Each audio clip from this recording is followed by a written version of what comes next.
A production fee for your Hometown Health Connection was made by Buffalo Healthy Living Magazine and its sponsors. We are heading into winter with cooler temperatures bringing more and more of us inside. Now, almost 2 years later of coping with COVID, are we going to experience a setback or a move forward? Questions still remain about the vaccine, masks, and more, which is why Buffalo Healthy Living Magazine reached out to you to get the answers you need on this special edition of your Hometown Health Connection.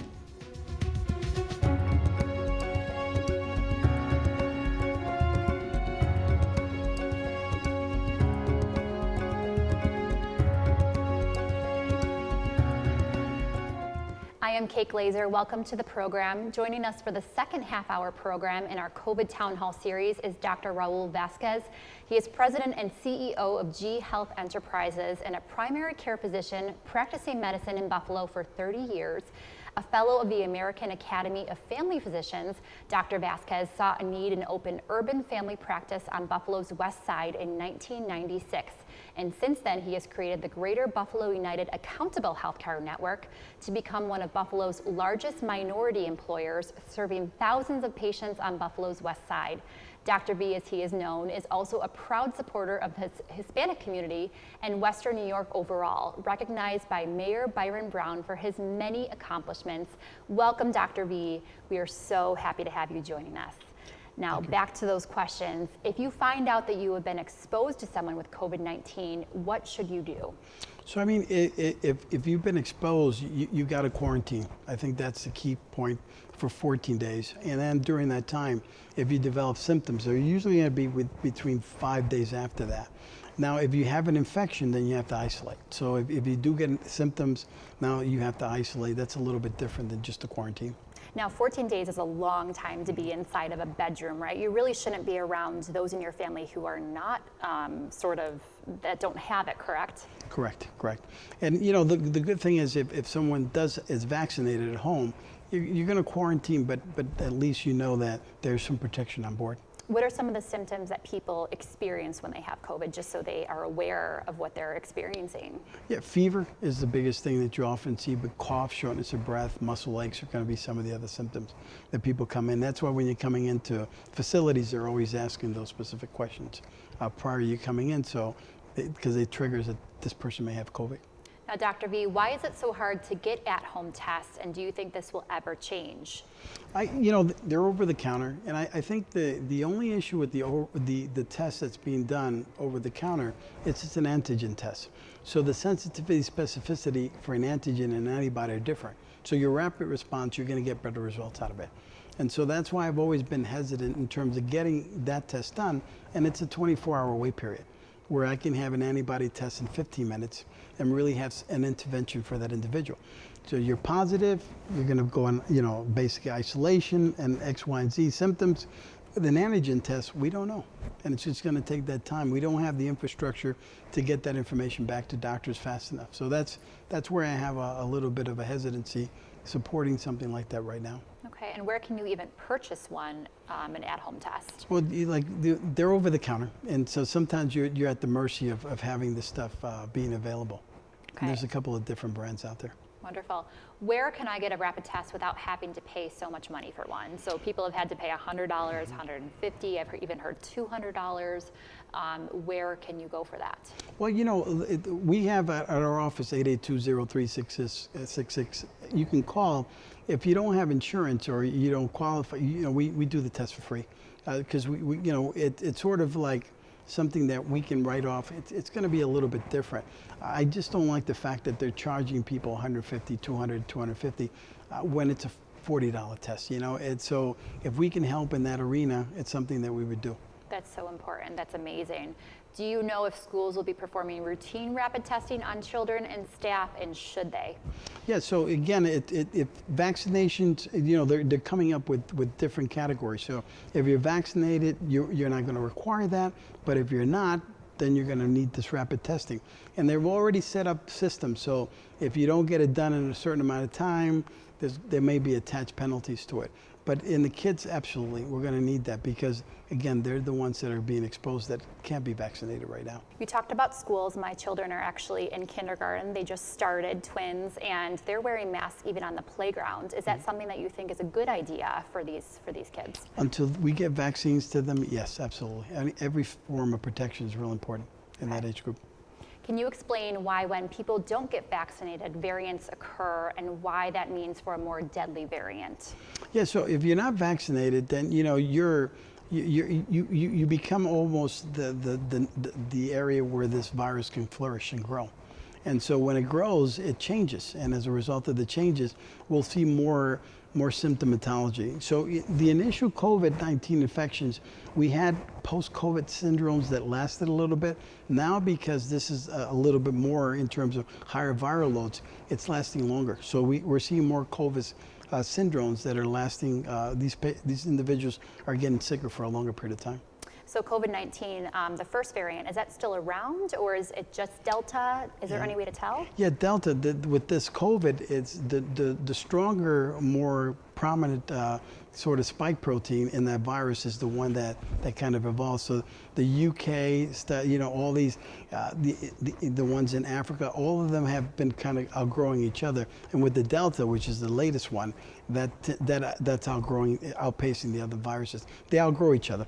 The one that's more contagious and can survive more is the one that we have now, which is not what you want. And that causes for more severe symptoms, correct? Yeah, because you have more of this next one, because the spike protein change and it's more infectious, you get more of a dose. And because you get more of a dose, you do get more symptoms and can get a lot sicker in some cases. Very interesting. I have learned that 60% of Western New Yorkers are now vaccinated, but some towns less than 30% are vaccinated. So scary. Is this true? It is true, and some zip codes also. So, I know for the 14215, you're looking at about a 32% fully vaccinated rate. That's not even close to where we need to be. So yeah, and some of the towns also, because people just aren't getting the right information. And so they're and we're talking about really educated people that are just getting misinformation from the web, which has no liability. And I always say that as physicians, we're liable for saying the wrong things. I could lose my license, be deported for telling you not to do this stuff, or be sued. And we're telling people they really should be vaccinated. So instead of going on social media, do you encourage people to, a lot of people turn to social media or inaccurate websites to get their information, contacting their doctors? I mean, it's so important, or watching a show like this is so important, correct? Absolutely. So you don't want to depend on TikTok and Instagram and Facebook for a lot of your medical information because, again, there's no liability there. The fact that you dropped TikTok, as a doctor, I'm very impressed because you are not only knowledgeable, but you're also really cool, so that's great. I have also learned that experts estimate that it will take about 94% of people vaccinated for us to stop the virus from spreading. Talk a little bit more about that as well. So, it's a number, and I think we play with the number. There's what's called an Norton factor, which is how we judge other infections, and this is compatible to measles, so it's almost a 1 to 15. So if you're infected, you can infect 15 people. So when you do the calculations, 80% of herd immunity is where you want to get in terms of a sweet spot. So those are based on calculations. But I know that the county has come up with a 94% number. I just think that, if we go in the middle, if we can do 94, I'm okay with it. But right now, 80% is where we should, especially when we have some counties and some zip codes that are only 32%. So there's still a lot of work to be done with health literacy and health, and sort of hesitancy that still occurs. It's so important. And there are people, obviously, who are not getting vaccinated. How is their refusal endangering all of us because they are causing the virus to mutate? Yeah, that's it, because they're going to infect people that have been vaccinated. And so once, even people that are vaccinated can infect other individuals. Not as much, but we can. So you don't get rid of this vector infection now, and it'll continue to mutate like we talked about. And talk about children and severely immunocompromised patients as well with that. Right. So yeah, kids that can't get vaccinated right now, or you're putting them at risk. And individuals that are immunocompromised that haven't gotten their booster, they're at risk. Elderly people are at risk also of getting, even though they got vaccinated in the beginning, of catching some of this COVID because of these unvaccinated individuals.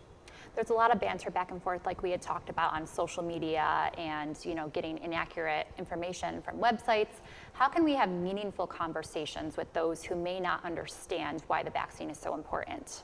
I think it's going to be more of a grounded effect. We're going to have the grassroots really talk to people. I think, unfortunately, when people die of this infection that haven't been vaccinated, that are prominent in the community, it kind of brings more awareness that we really have to really reach out and talk to people. And there's like we mentioned, and it's got to be translated. We speak 18 languages, so it's not just going to be one language to really get that information across, to make sure people get touched. It is so important to talk about that, just really bringing that up to every single community, every single population. Mm-hmm. Correct. Absolutely. We have heard that you have been very successful in getting your patients, staff, and surrounding community to understand the importance of getting vaccinated. How did you do that? What was your strategy? So, we started in January. So we had a town hall meeting, and at that point, I told individuals that we need to get vaccinated. And as a company, we made it mandatory. And that was not easy to do. But today we're 100% vaccinated. Wow. And because of the decision I made back then, individuals were touched in a lot of different ways. We had a mother whose son was in the intensive care unit in Texas, and no one could see that individual unless they were vaccinated. And she was able to kind of comfort and get her kid out of there. We had people that had to travel overseas that in order to be able to travel, you needed to be vaccinated to go to funerals and things like that. So it was an important thing, and I needed to have the teachers to teach other individuals. So when we were vaccinating the community, we could tell everybody here was vaccinated, because you've got nurses in some hospitals that are not vaccinated, and then the member or patient will ask them, well, did you get the vaccine? No, I haven't gotten it. It's hard to kind of sell that. So we were able to kind of not only that, but a lot of these individuals were in the Black and brown population that weren't vaccinated. And like I mentioned before, we have over 11,000 people that we vaccinated. A large, Black and brown and Native populations that normally wouldn't get access to vaccines were also vaccinated.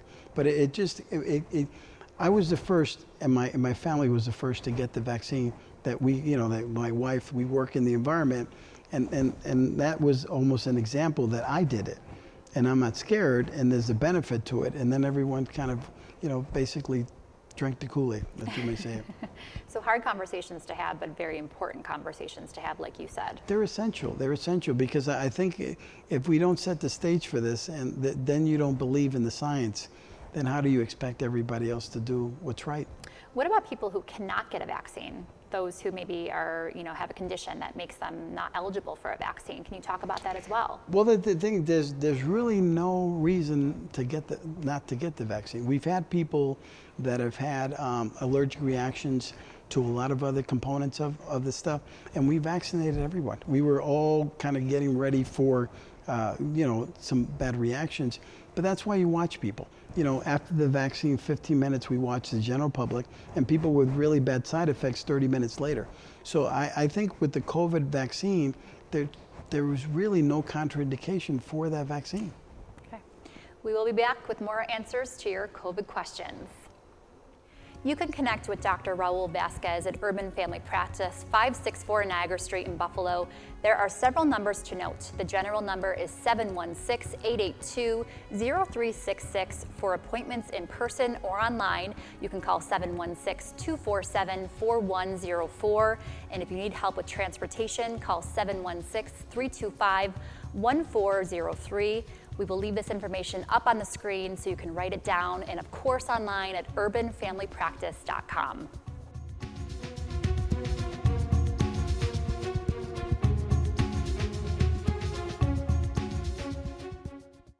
Buffalo Healthy Living Magazine is a free, full-color magazine distributed throughout Western New York. Now, more than ever, as we all want our families and friends to be safe and well, Buffalo Healthy Living Magazine is devoted to health, fitness, and nutrition for people of all ages. It's a great read and also has great recipes. Pick up Buffalo Healthy Living Magazine all over our hometown or go online anytime at buffalohealthyliving.com.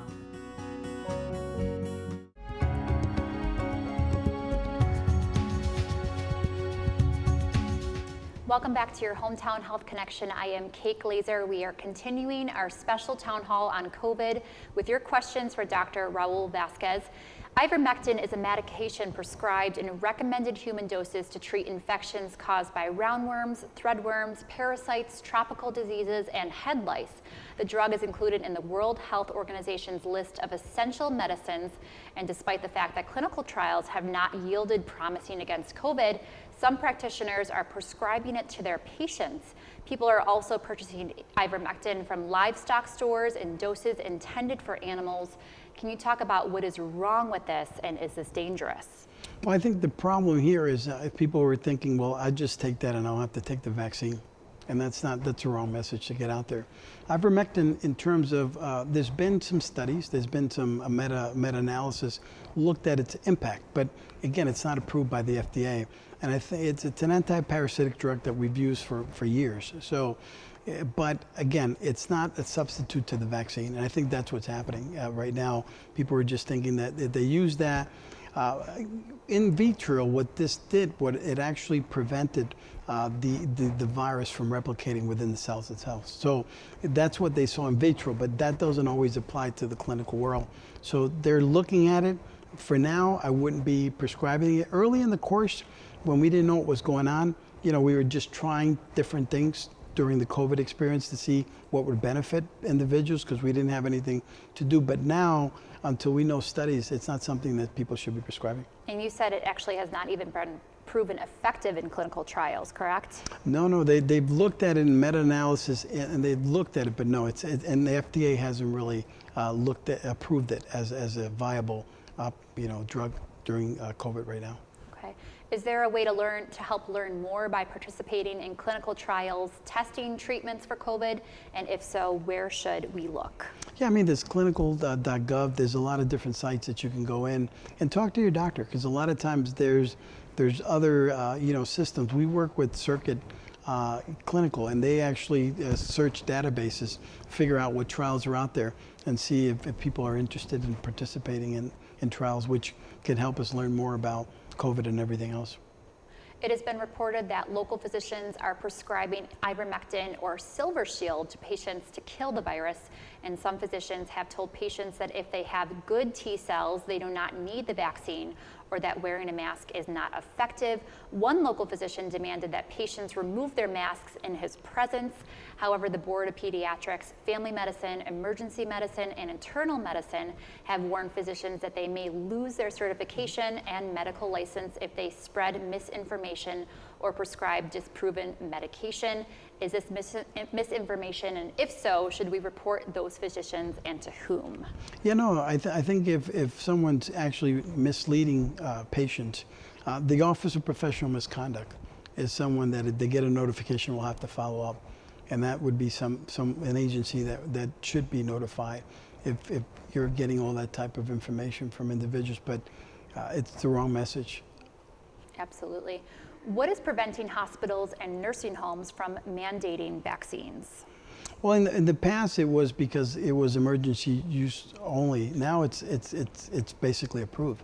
So it's a mandate that's coming from the top down.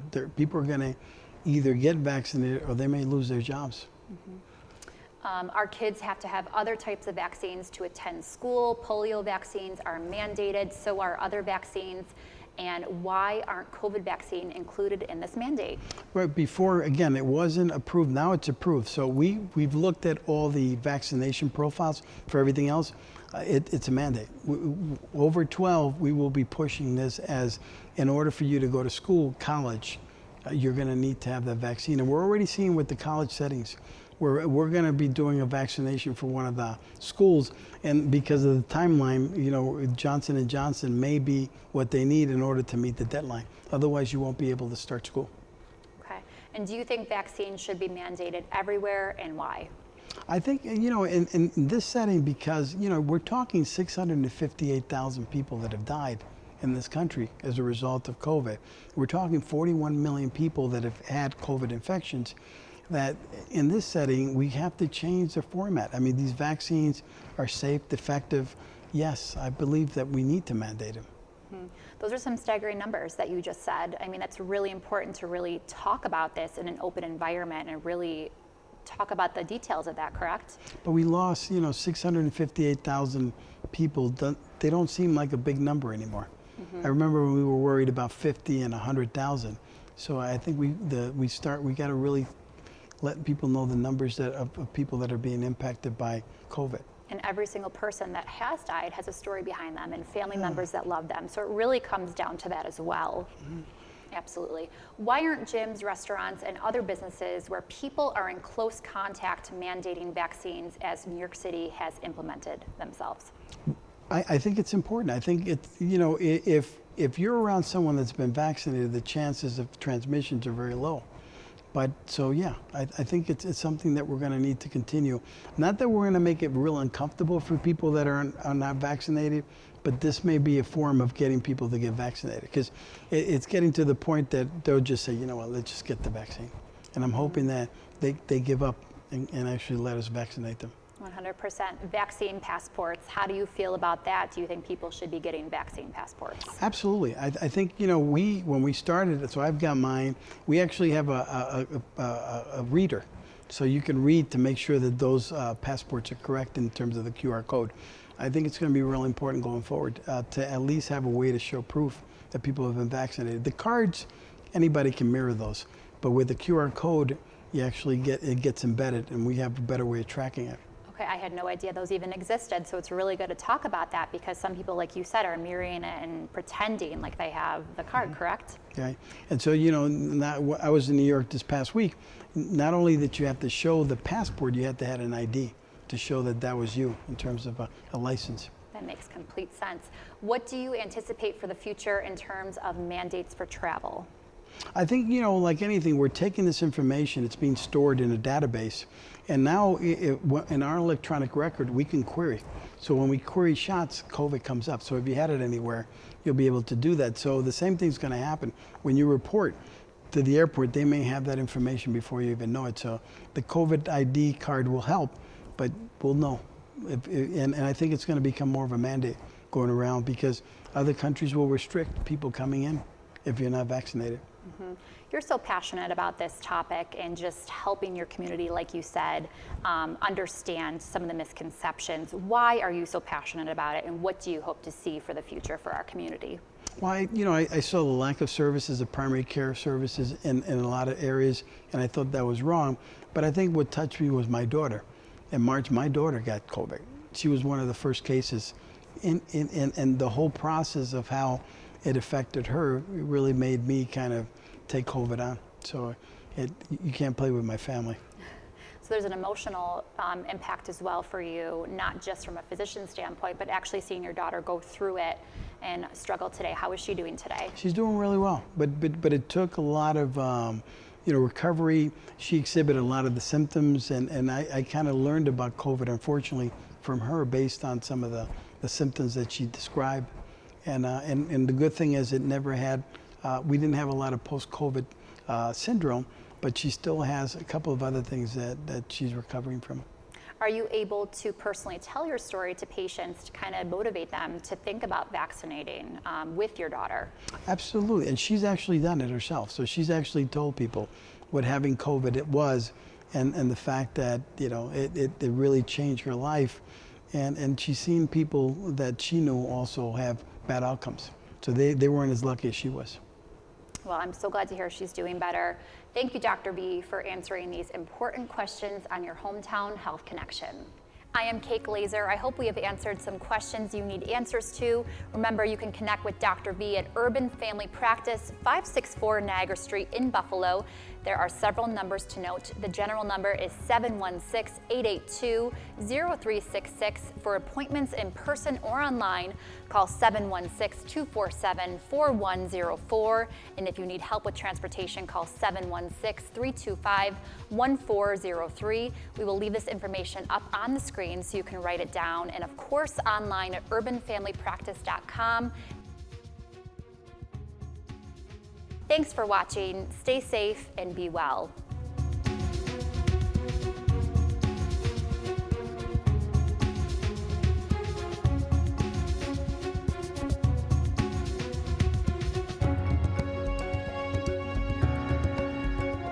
A production fee for the preceding presentation of Your Hometown Health Connection was made by Buffalo Healthy Living Magazine and its sponsors.